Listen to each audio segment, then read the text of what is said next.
Hello po and magandang hapon. Thank you for joining us on Thank God It's Friday. Afternoon po. And we're happy to be here. Ang ganda po ng ating pag-uusapan today. Tagal na po tayong na-busy guesting others. But today, we're talking about a topic that's really so important. At marami na rin pong nakaranas nito. And the word po is discrimination. Okay? Pwede pong title po natin is discrimination, tigilan na po natin ito. Or one of the questions that we can ask po, kung naniniwala po kayo, ang discrimination at saka yung chismis, mas grabe pa po kesa sa COVID. Okay? And I'm going to explain to you kung bakit po napakagrabe po nito, bakit po dapat iwasan natin ito, how this is destroying our fight versus COVID, at ano po ang dapat nating kilos para labanan po ito. So that we'll think about both sides, yung pasyente po at yung mga natatakot. At bakit po sila nagdi-discriminate versus the COVID patients. Okay? This is a topic po talaga na napakamahalaga. Every day po, yung husband ko, well, not naman every day, but definitely at least once a week, nagkakaroon po siya ng mga texts from the COVID positive po sa bayan namin. They always text Mayor J and say, Mayor J, salamat po sa tulong nyo, salamat po sa mga sinabi nyo, at malaki po ang suporta na binabigay nyo sa amin because we felt po na we were discriminated against. So, one of the questions that we'd like to ask before we start is, ano nga ba ang discrimination sa Tagalog, ano? And I'm sorry to say, may diskriminasyon. Pero talagang ang nakikita ko po talagang better translation po nito talagang pinandidirihan. Malungkot man to use that term, it's so bad, it's so sad. But really po, discrimination, the truth is pinandidirihan po yung mga COVID patients. And worse also, not even worse, just as bad. I wouldn't say worse, just as bad. Pati ho yung mga healthcare workers, ang mga doktor and nurse, pinandidirihan na rin po. Or being discriminated against. So, thank you for joining us. Let's talk about this topic. Ilagay nyo lang po yung mga questions, concerns, and comments po sa baba. Kung na-experience nyo po ito, please let us know. Kung may advice po kayo sa mga tao na please don't do this, please let us know. Kung nagawa nyo ho ito at nagbago na ho kayo, please let us know. Kung wala po ho kayong planong magbago, don't let us know kasi baka magalit lang po kami. Okay? So I'm Dr. Ana York Bondoc. The program is called Libreng Consulta. I'm a pulmonologist po. Wife of a mayor, kaya alam ko po talaga yung discrimination. It's happening po talaga. It could happen to you. And I'm also a mom. Siyempre, ayoko humadiscriminatean yung anak ko at saka yung mga kamag-anakan ko.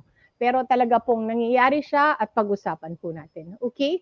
So, all those asking questions about discrimination, sa baba lang po. COVID and non-COVID questions, we will answer that after the talk po. Kasi most of the time we have mga guests, nakakahiya naman ho if we answer things na hindi po nila topic. But today, it's only me. So I have all the time for you. Okay? So our topic po is, and why I decided to talk about this right now is because I saw po the picture of Cardinal Tagle. I've been meaning to do this discrimination talk for a long time na rin po, ano? And ako po, I have even scheduled it for last week. Kaya lang, ang dami-dami lang pong nangyari. Sorry, I'm just getting the topics po, no? Ang dami-dami lang pong nangyari that I wasn't able to talk about it. So today, let's talk about it. So, why did I see the picture of Cardinal Tagle? And bakit ako napag-react na ngayon na talaga? Okay? The topic po, siguro, Cardinal Tagle can be our case. Sinabi po ni Cardinal Tagle, I felt like I was a threat to others and I felt so isolated and alone. And prayers and the kindness of other people helped me a lot. So, I guess one of the questions is, kung si Cardinal Tagle po, na-feel niya na mag-isa na lang siya, what more pa about regular persons? Okay, so our case is, Dear Doctora, Yung tatay ko po became COVID positive and we live in a small barangay. Unfortunately po, instead na tumulong sa amin, our neighbors got so scared of us. Parang binarikada po nila yung sarili nila sa kanilang bahay. We felt so alone. Pati ho yung mga kamag-anakan po namin, hindi po tumulong. Luckily, yung tumulong pa ho sa amin were people that we didn't know and we weren't that close to, like our barangay captain and the tanods who were so kind to us. Ngayon po, cured na po si tatay. Luckily, nobody else got sick in our place. Pero mabigat pa rin ho yung nangyari sa amin, doktora. How can we help other people to avoid yung nangyari po sa amin? And somehow, how can we make it feel that it's not our fault? So please help me, doktora. We feel na pinandirihan po kami ng amin pong mga kabarangay and kapitbahay. So, ang lungkot nagkasakit na po sila and they were discriminated against. But nangyayari po talaga yon. And as I researched this topic, I found out that this is not unique to the Philippines. It is happening po worldwide, all around the world. Okay? From the US, from the first world country, the US, the UK, lahat po yan. And down to mas lalong grabe pa po yung mga uneducated countries, mga third and fourth world countries, and especially those who were not talagang developed. Pero yung mga developed po, hindi rin po sila ligtas. Okay? So what's discrimination po? Upon researching po, discrimination in general, that's the unjust treatment po of someone because of certain qualities that they have. Pwede hong discriminating against race, discriminating against age, yung mga matatanda, discriminating against appearances, ayaw niyo yung mga pangit, discriminating po against yung kulay po, galit sa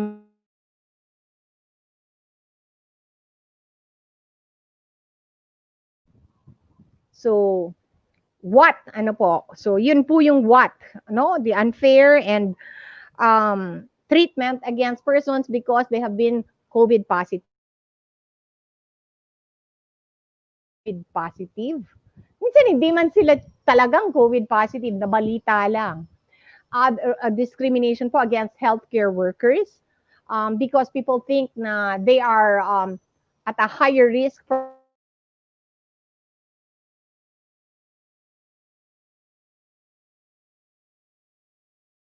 maganakan ng healthcare workers, kapitbahay po ng healthcare workers. Sometimes it doesn't even extend to a single person, a single family. Meron po discrimination against an entire barangay, an entire town. And right now, aminin na natin, there's a discrimination against people from Metro Manila. Kasi po, we think, and which is probably true, na majority of the people, majority of the viruses are coming from people po that come from Metro Manila. So kung tiga Metro Manila ko po, talagang may discrimination po talaga at ilag po sa inyo yung tao. Okay? So who are mostly discriminated against? So napuntahan ko na po yung what, What? It's unfair treatment. Filipino pinandirihan. Okay, who? The COVID positive po. The rumored COVID positive, as I told you, hospital workers, relatives, and even just coming from a certain place or becoming a certain thing like a doctor, a nurse, a med tech, ganun po. And whether it's true or not, kuminsan chismis can already lead to that. And where, who, what, where na tayo, Who, what, where, all over the world po. All over the world, as I told you po, it's happening. And when it grumabi po, lalo na in the beginning of the pandemic, when there was a lot of misinformation. And napansin ko po ngayon na humahaba po yung pandemic, parang mga misinformations is increasing na naman. Parang habang humahaba yung pandemic, nawiwirdohan na ako sa mga comments ng ibang tao. Okay? So what kind of discrimination and what are we talking about? Forms of discrimination are going around. Well, they mild. Para kung di kayo kakausapin, tatawid po sila ng daan on the suspicion, to actually very severe. There have been people who have been attacked.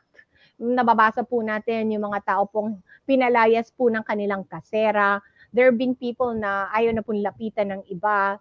There have been people na iwasan natin yan. So it can be very mild to very severe. Pero, what I wanted to let everybody know is, It can be devastating and it can lead to extreme sadness and isolation. Masakit po. You might survive COVID, okay? Pero baka ho yung sobrang sama ng loob nyo po, baka hindi nyo po makayanan sa nangyayari sa inyo. Mild lang si COVID, but the discrimination can be really quite devastating. And ano po, for people to perceive how we feel about discrimination, hindi po natin alam kung ano po yung tanggap po ng tao sa nangyari sa kanya. Okay? What do I mean? Nabanggit ko lang naman yung pangalan niya sa Facebook. Hindi ko naman wala naman akong ginawa. But we don't know that what we perceive to be words can be extremely hurtful na po. Wala naman akong ginawa. Sinabi ko lang naman na gano'n. Yun na lang po, napakabigat na po nun. So what we think na mild discrimination, hindi mild lang naman yung nangyari sa kanya, gano'n. Hindi po natin alam, napakalalim na po ng sugat. Hindi lang po sa tao, sa kanya pong katauhan, sa kanya pong hanap buhay, at sa kanya pong pamilyadong tao, yung buong pamilya niya po, pwede pong madamay sa chismis at pandidiri pong ito. So what's mild to you might actually be quite severe and hurtful na po to another person na hindi po natin alam. Linagay ko lang naman sa Facebook. That is not how people would perceive it po. And this stigma can last for quite a long time.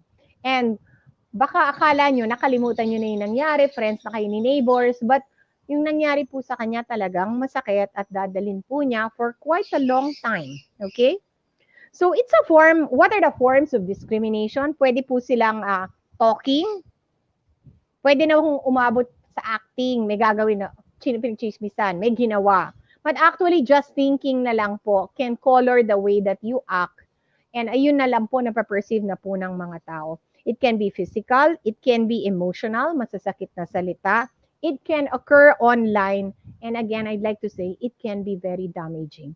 Kung si Cardinal Tagle po, he felt, I'm sure people did not discriminate upon him, but he discriminated upon himself. Anong meaning nun? Siya na ho mismo yung nakaramdam po.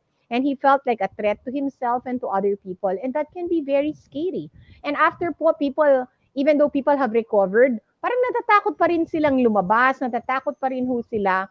And the fear and the discrimination, yung pandidiri can last for a very long time. Okay, so bakit ho ginagawa ito ng mga tao? Okay? I like to think na hindi naman ho sila likas na masama. Okay? Though baka naman likas silang masama, wala na akong magagawa doon, ano? But I like to think the better of people po. And maybe they're doing this because there's a reason. And there are two reasons that I can think of po. Number one is fear. Okay? Natatakot po tayong lahat talaga na magkasakit. At kung pwede po nating iwasan ang what we perceive to be the source of the illness, kumbaga, talagang gagawin po natin yon. Okay?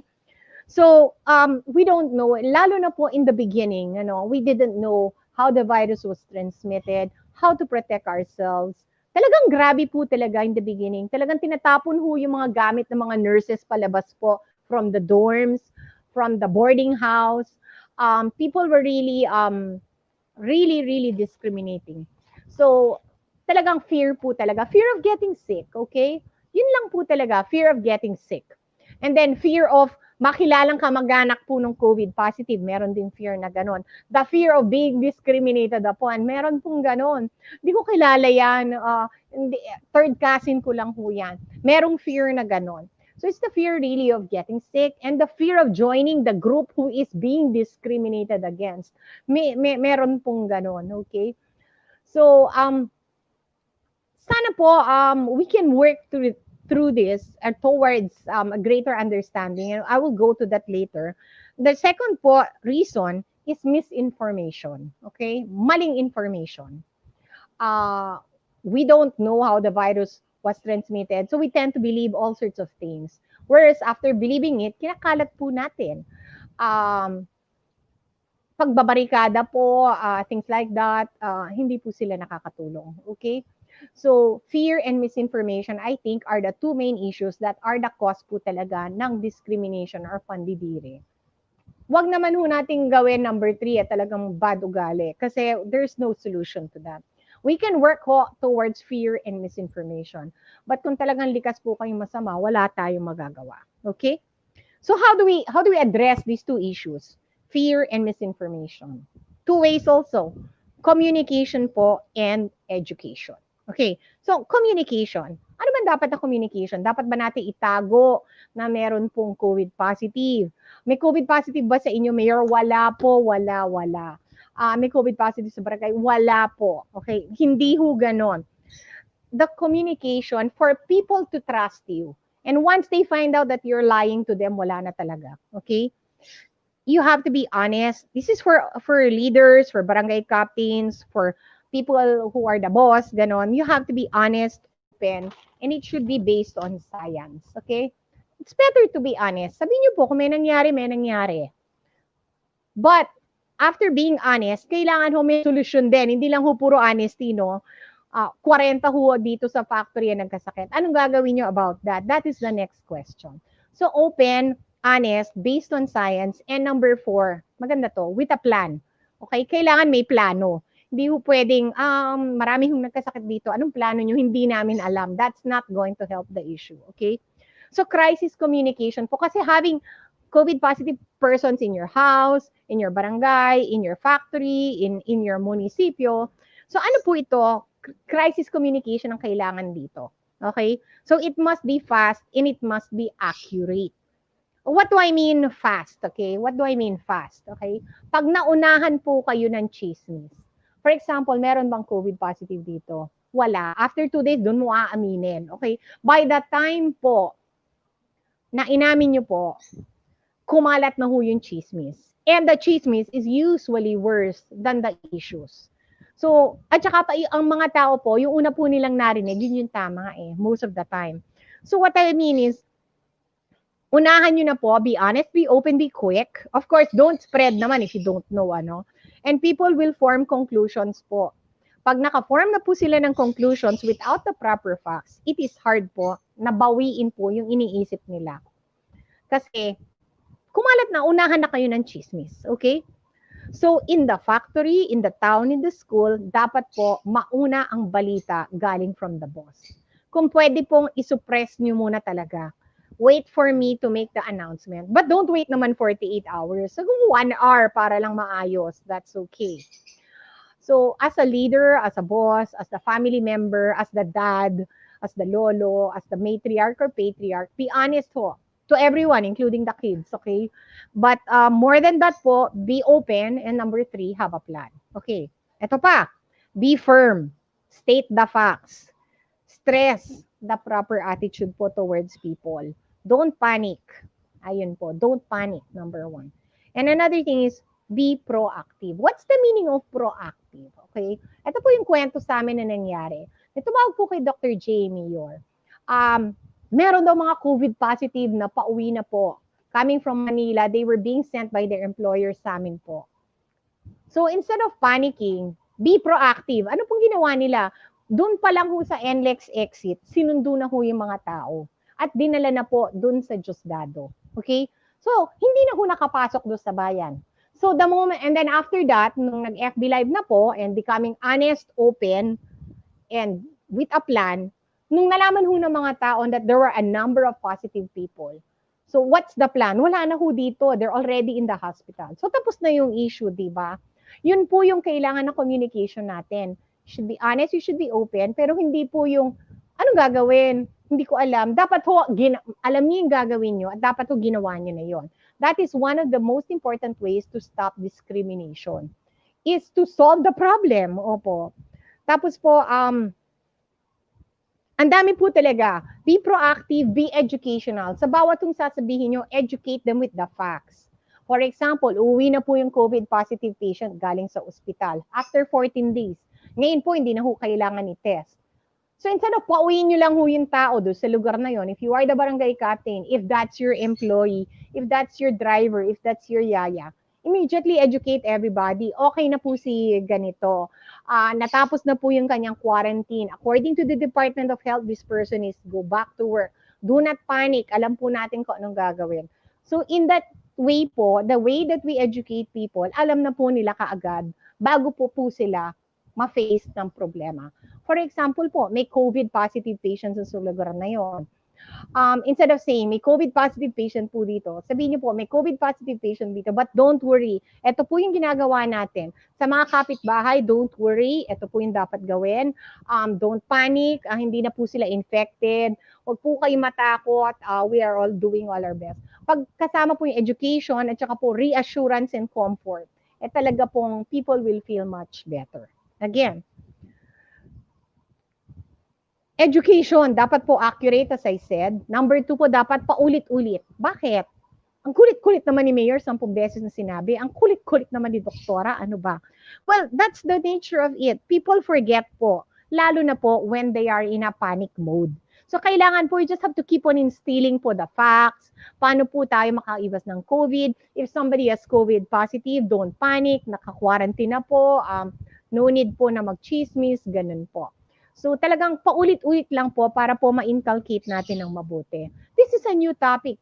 Not everyone is going to understand it on day one, okay? And then again, very important po, respetuhin po yung karapatan ng mga tao. There have been cases po na talagang linagay ho yung mga pangalan ng mga COVID positive, yung mga healthcare workers na hindi man COVID positive, hindi po makakatulong yon, okay? There's no need to publish their names. Ang importante po ay na-secure na po sila, yung bahay nila, yung kapitbahay nila secured, hindi na po kailangan na siraan pa po. Okay?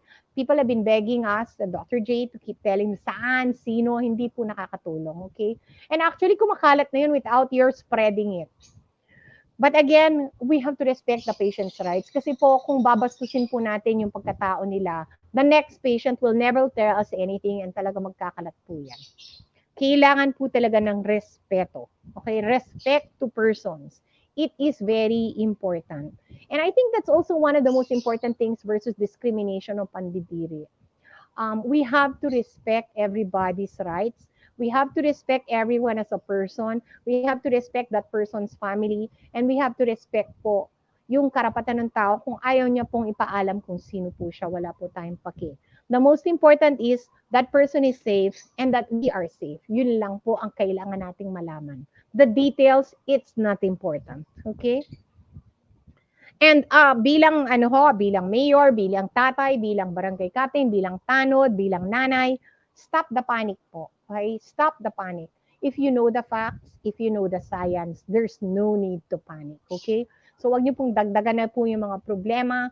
Please respect others. And lastly, I usually, parang this discrimination talk is towards people in like mga factory worker, factory boss, ganun po. This one is for everyone. Kindness, okay?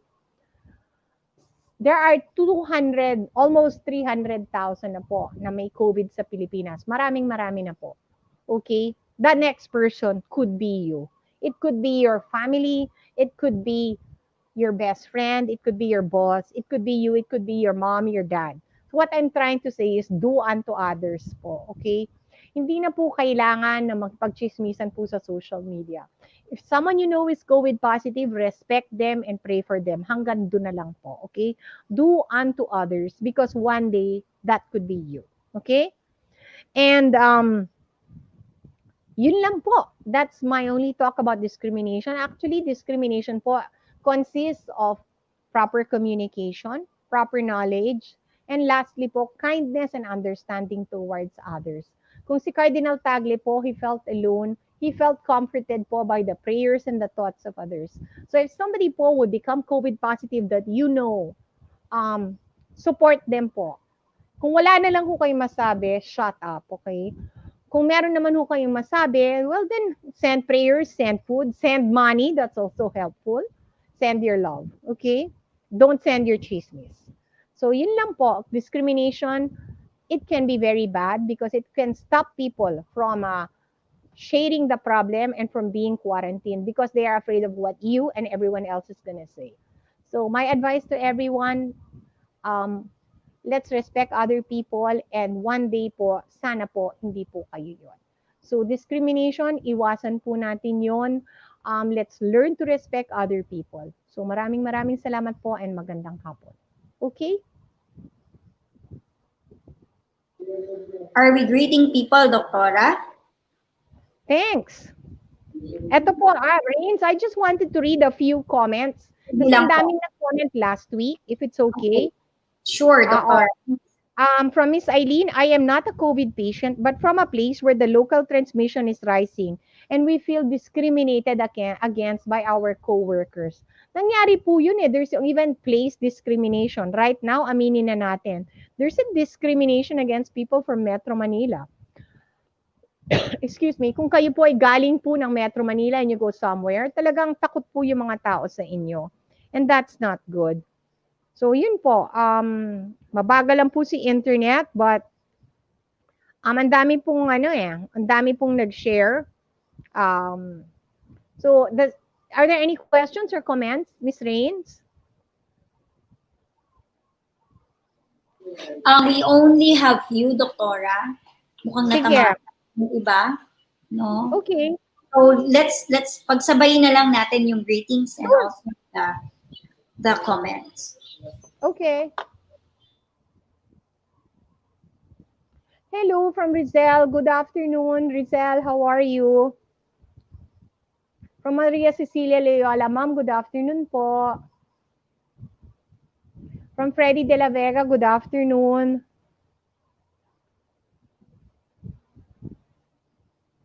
From Renato, watching from Riyadh. Ang ganda naman, sir. How are you and keep safe?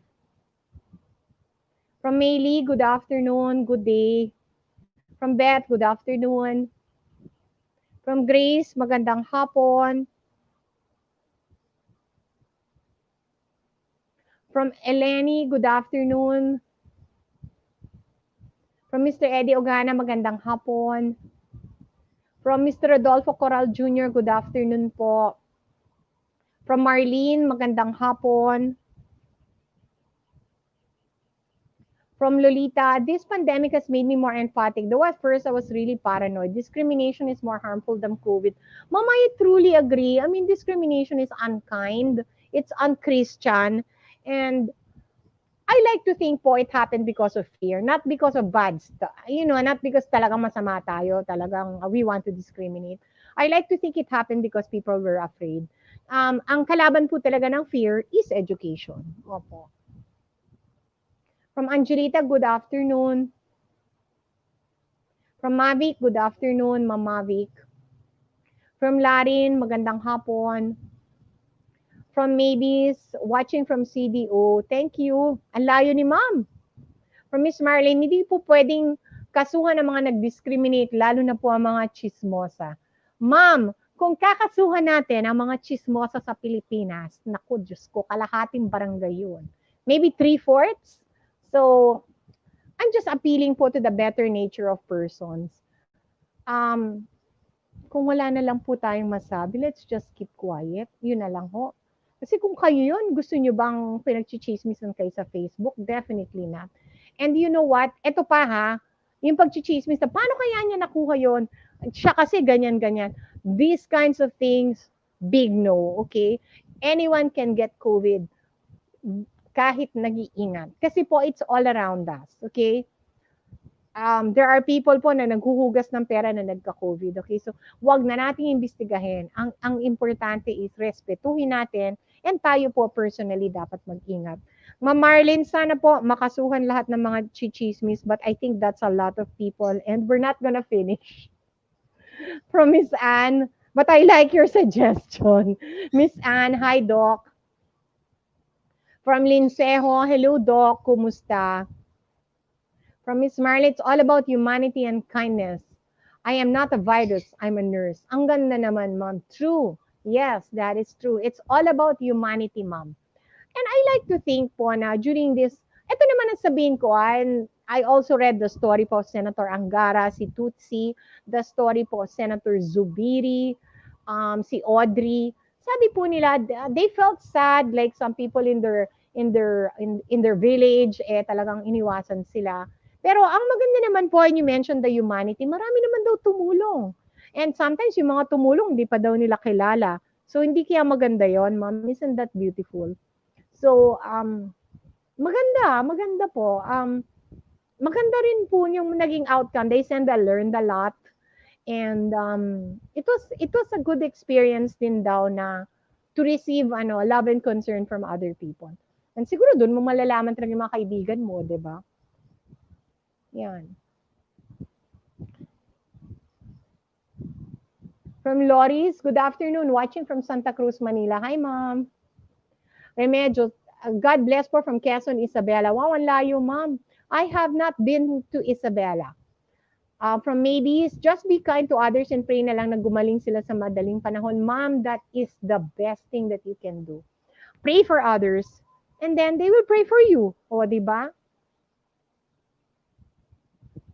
From Rosel, hello po, God bless and stay safe. Thanks, Rosel.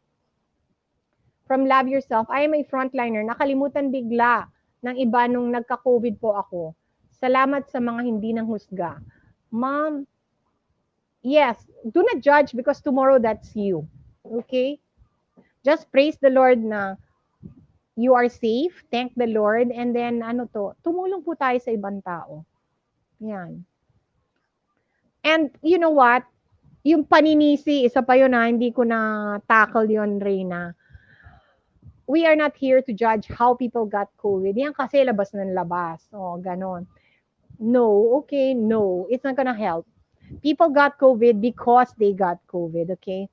And I know some of the most cautious people in the world na gumastos po ng no less than 200,000 and nagka-COVID pa rin po. Okay? So, don't do that. It's not good, okay?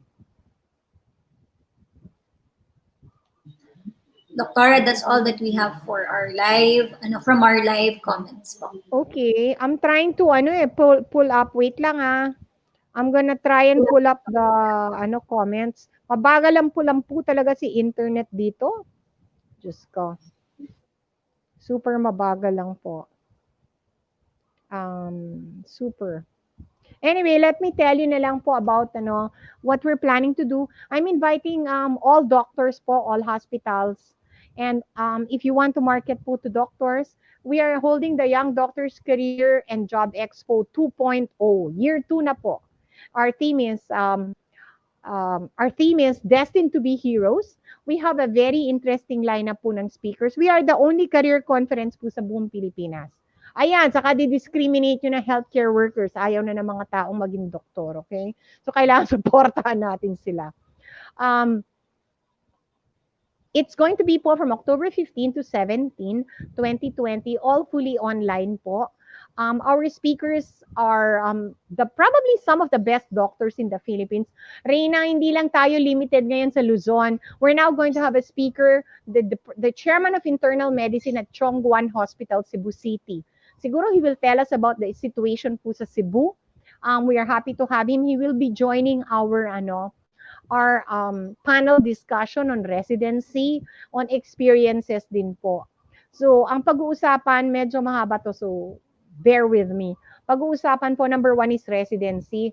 Yung mga naging anesthesia, pedia, ganun po, no? Our main speaker is an OB-GYN. Her name is Dr. Faye Samadan Cagayan. She's my classmate and the vice chairman of pharmacology at the University of the Philippines College of Medicine. Then we'll have a talk po about global careers in public health. Our speaker, ito Reyna, makinig ka, Dr. Melvin Sanicas, UP Medicine 2014, bata pa. But he is the head of vaccinology at Takeda, based in Zurich, Switzerland. Ito ba na ako makapronounce. And he will be telling us about his career as an expat po, his career as a global public health personality. So, nag-agree po siya to join us to guide the younger doctors. And then thirdly, we also have a very young person. Her name is Dr. Carissa Alejandro. She's from Ateneo naman. And she is the External Affairs Head of Ayala Health. So, ang laki na po ng Ayala Health sa Pilipinas. We're going to hear about, kung ayaw nyo nang tumingin ng pasyente, baka gusto nyo maging corporate, ito po, Ayala Health. And she's also gonna give a brief we're going to be talking po also to the Department of Health will send a speaker, si Asik Tayag po. And ang topic po niya will be, alam niyo po ba that they're paying 100,000 a month ngayon if you want to be a COVID doctor? O baka you want to be a COVID doctor, 100,000 a month na po.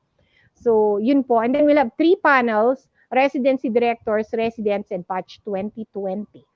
Alam mo ba, Reyna, you can ask your nurses ngayon, friends.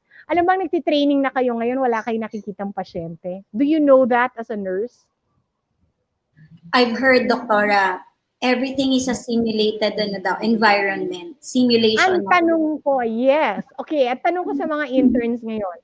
Halimbawa, nandun ka sa palengke or wherever, biglang may mga anak pala sa sasakyan. Ngayon, ikaw ang doktor. You're there. Ano gagawin mo? Do you know?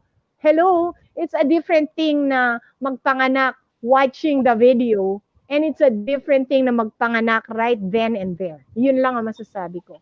So I'm really worried about our current, and Reina, you know that as a nurse, okay? You can watch a million IV insertions, a million NG tubes, but until you do it yourself or you Foley cut someone, or you monitor a sick kid, what?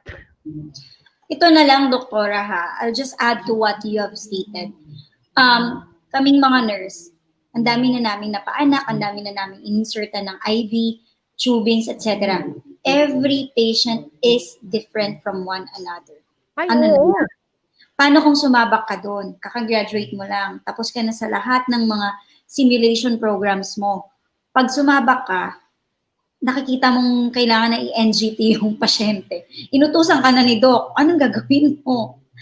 Magpo-postmortem care ka, anong gagawin mo? Papanoorin ulit yung tama ba yung YouTube video na napanood ko?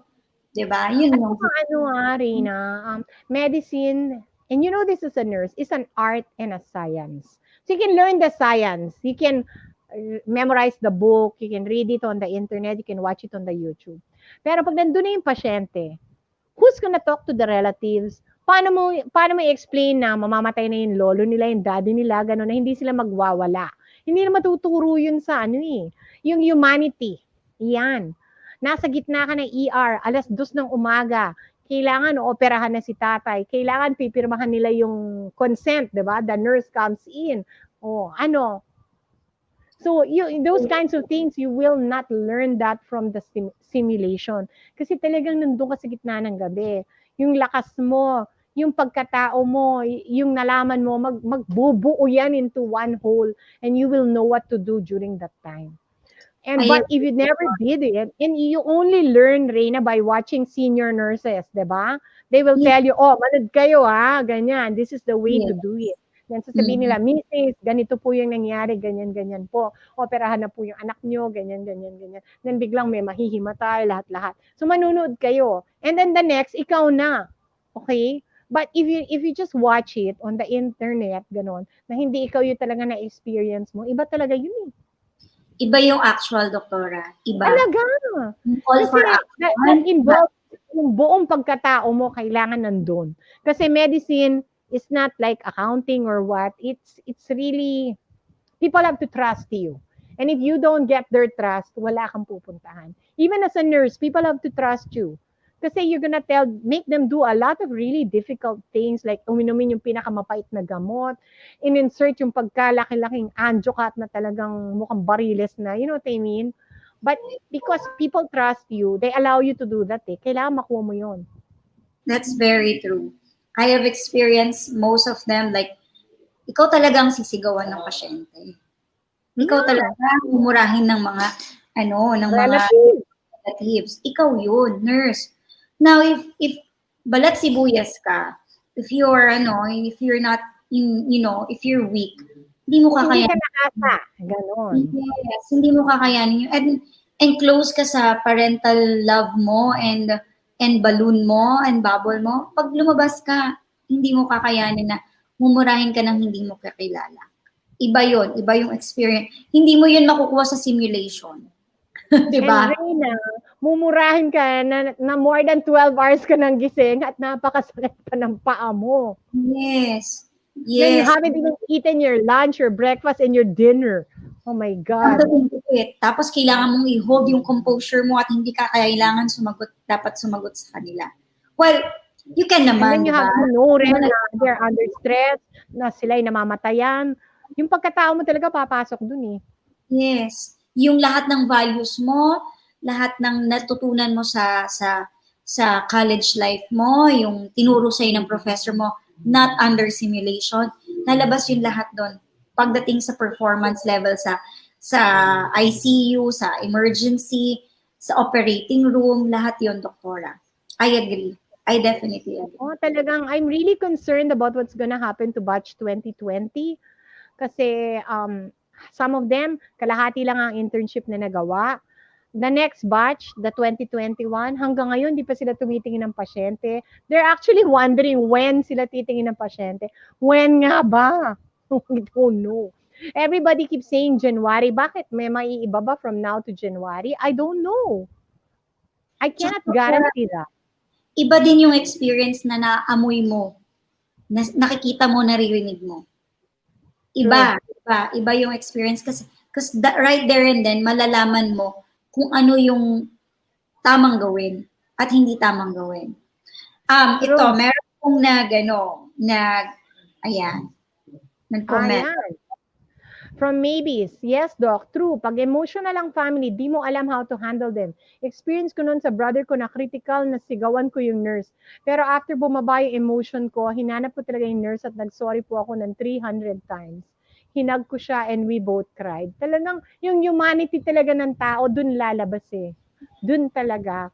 And it's these kinds of moments na hindi napapalitan ng pera. Yun. Yes. Well, and that's when you realize why you chose that job. Yes. Yung mga nurses, doktora, well, I myself as a nurse, I've experienced that I have a 1-year service sa PGH because it's mandated by the government dahil pinaaral naman ako. Yung pag-iyak-iyak ng mga relatives, totoo yun. At hindi mo yun makukuha sa simulation. Hindi iba yung connection. Iba din yung pag nakapagpaanak ka at successful yung pag-deliver sa baby. It's actually a fulfilling experience. Yes, pag nakapagpagaling ka, pag nakapag-discharge ka ng pasyente, doktora, iba sa pakiramdam. I know these things kasi kaming mga nurses yung nasa well, the doctors would give us orders, tama po ba? At lang, pero after that, uwi na. So kami talaga yung sabak talaga dun sa playing field. So all of this, I may say, nakakalungkot kasi lahat under simulation na. Walang simulation na mumurahin ka ng mga Parang hindi tayo simulation. Tsaka iluntong ng pagmumura, iba. Talagang iba. Pag nakita mo sa yung eye to eye talaga, doktora, nako, hindi mo yun, walang simulation ng makakapag-ano doon. Sanay tayo sa ganyan, sanay tayo sa mga So and that's really the time that you find out what kind of person that you are. Yeah, resilient. Kailangan resiliency, meron. Diba? So, and then, yung na kailangan ma-feel mo rin yung nafe-feel ng mga relatives para alam mo rin kung paano kayo magre-react at paano ka makakapaghanap ng pasyensya para sa kanila. Yes. Kasi if you don't feel that, lalaban ka lang. Yun. Yan. Exactly, Dok. Napakaganda po ng sinabi niyo. Sobrang hahanapin mo talaga yung emosyon na yun na parang nanay mo yun, parang tatay mo yun, naintindihan mo lahat eh. And then later on, doon kayo magbabate, talagang talagang pati ako iiyak. Naalala ko si Ma'am Navy. Medical profession because once they are already trained with that, lahat naiintindihan mo eh. Lahat ng ibabato sa'yo, maiintindihan mo eh. Even in a real life situation eh. So, I don't know. I just don't know how the simulation will help. Just, I'm praying for this batch kasi hindi pwedeng wala tayong doktor eh. Na kailangan natin yan eh. Okay? I was actually... So, sa inyo po lahat, I'm going to ask ko pala, paano pala yun? Pagka kikitain mo yung pasyente mo, everything is na lang?